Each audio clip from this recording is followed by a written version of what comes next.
कोई आपको अच्छा लगता है तो अच्छे वो नहीं, अच्छे आप हैं, क्योंकि वो अच्छाई देखने की नजर सिर्फ आप में है। आदमी धन से बड़ा नहीं होता है, आदमी अपने कर्मों से बड़ा होता है। जैसे गीता में कहा गया है, विद्वत्वं च नित्वत्वं च नैव तुल्यं कदाचन स्वदेशे पूजते राजा विद्वान सर्वत्र पूजते। कहने का मतलब यह है, जो विद्वान है उसकी पूजा पूरी दुनिया में होगी, देश के कोने कोने में होगी, वो चाहे जहां भी रहेगा। यदि कोई व्यक्ति आपके अच्छे कामों में भी शक करता है तो उसे शक करने देना, क्योंकि शक हमेशा सोने की शुद्धता पर होती है, न कि कोयले की खान पर। याद रखना, सबसे देर तक वही चलता है जो लगातार चलता है, लेकिन ये भी याद रखना, सबसे दूर तक वही जाता है जो सबको साथ में लेके जाता है। याद रखना, निंदा से घबराकर कभी भी अपना लक्ष्य मत छोड़ना। आसमान में उड़ने वाले पक्षी कभी अपने पे घमंड नहीं करते, क्योंकि उनको पता है कि आसमान में ठहरने का कोई जगह नहीं है। एक कब्र पर क्या खूब लिखा था कि किसको क्या दंड दिया जाए, क्योंकि सताने वाले भी अपने थे और दफनाने वाले भी अपने ही थे।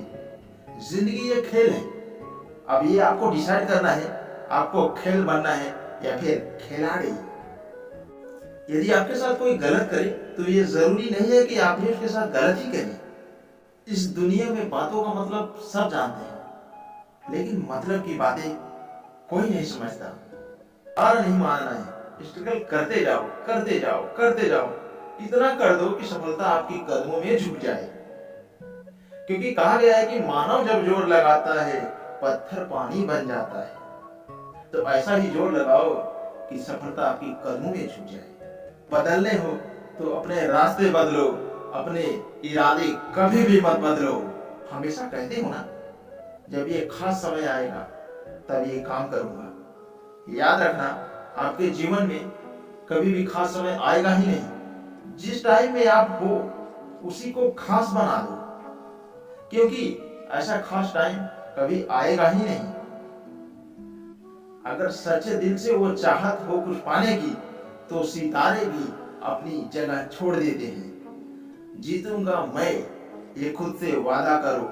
जितना सोचते हो कोशिश उससे ज्यादा करो। तकदीर भी चमक जाए मजबूत, इतना अपना इरादा करो।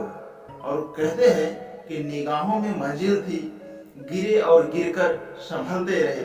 हवाओं ने बहुत कोशिश की, मगर चिराग थी जो आंधियों में भी चलते रहे। अनैतिक तरीकों से प्राप्त की गई सफलता अस्थायी नहीं होती है। सच्चे और अस्थायी सफलता हमेशा सद्गुण और परिश्रम से ही मिलती है। बुराई का परिणाम बुरा ही होगा और पाप का परिणाम पाप ही होगा। जब भी हम दूसरों के बारे में बुरा सोचने की शुरुआत करते हैं तो आप खुद का बुरा ही करने का शुरुआत करते हैं, उनका नहीं।